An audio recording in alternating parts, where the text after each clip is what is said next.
So throughout the years of the Resident Evil franchise, we've faced so many different monsters and BOWs, but no other has ever been a staple like the T-virus infected zombies, being that constant factor that helped make this franchise the pinnacle of the survival horror genre. So in this video, we're actually quickly going to discuss why the people of Raccoon City weren't able to stop the zombie invasion, while we also discuss how the RPD officers were overwhelmed, and how many other factors caused the widespread invasion of these zombies in Resident Evil 3. Anyways, before we get started with the video, I just want to say my name is DeVuH, and I do cover a lot of Resident Evil content, so if you guys want more videos like this, then please feel free to smash that like and subscribe button for more content like this in the future, and also possibly sharing this video with a friend and on any other social media outlets out there. I'd really appreciate the support. Alright, so I just want to make it known that I'll be pulling some references from the many different Resident Evil media outlets, which could include the main title games, to the novels, and much more, so we can get one cohesive explanation to the zombies during Resident Evil 3. Alright, so by now,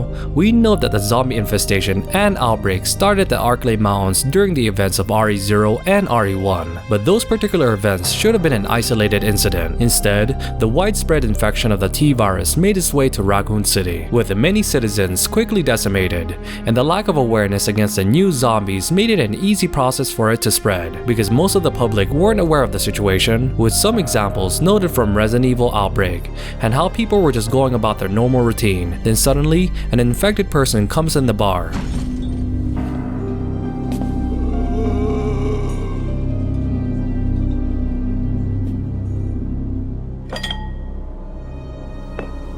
Huh? What a weird customer.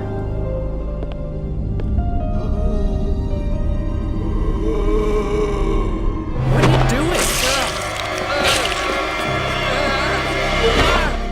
With the onlookers baffled with the situation and unaware of the zombies' relentlessness and cannibalistic nature. Even Robert Kendall mentioned a quick story and how it quickly spread as well. What's going on in this town? Hold on. I don't have a clue. By the time I noticed something was wrong, the entire city was infested with zombies.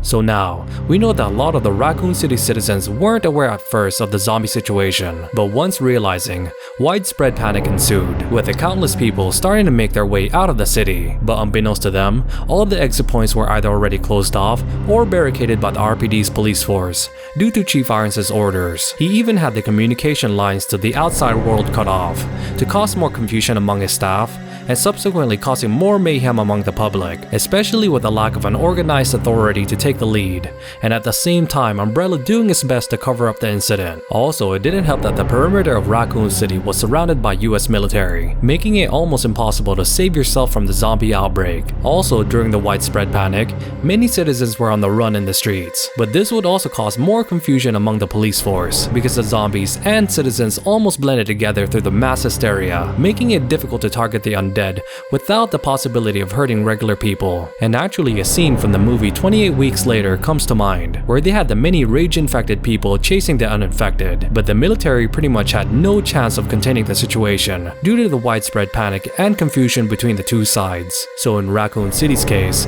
this made it easier for the infected to corner all their victims, with the zombies' overall physical attributes in full display when clashing with the survivors, because even when zombies do get a bad rap of being slow and having the lack of intelligence, it's mitigated by the sheer resiliency and hunger for flesh.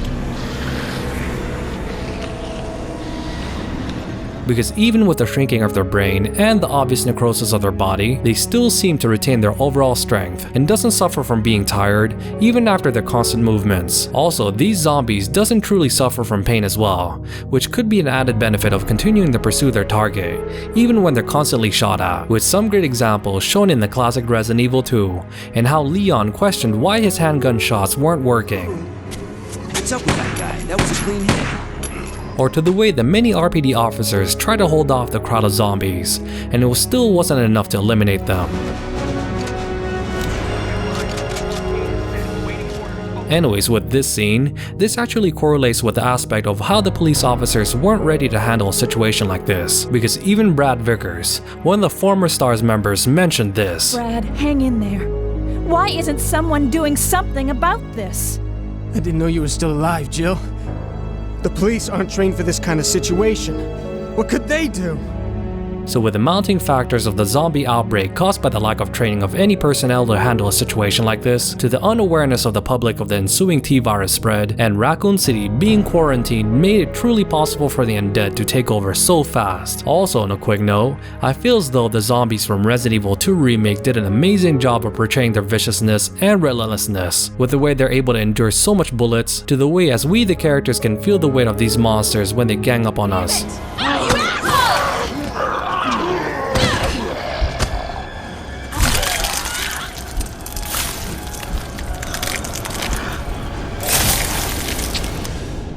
So hopefully in a possible Resident Evil 3 remake, we can have the same aspect of the zombies as well, where these still retain the same features as in RE2 remake, but also add a bit more versatility to their attacks, where they can move slightly faster, or maybe we can have the Crimson Zombie from RE1 make a comeback. All of these possibilities for an RE3 remake is feasible, and to have this added features to the zombies will make sure we'll get the best possible Resident Evil 3 remake in the future. Anyways, what did you guys think about the zombies overall, and which version of them was your favorite?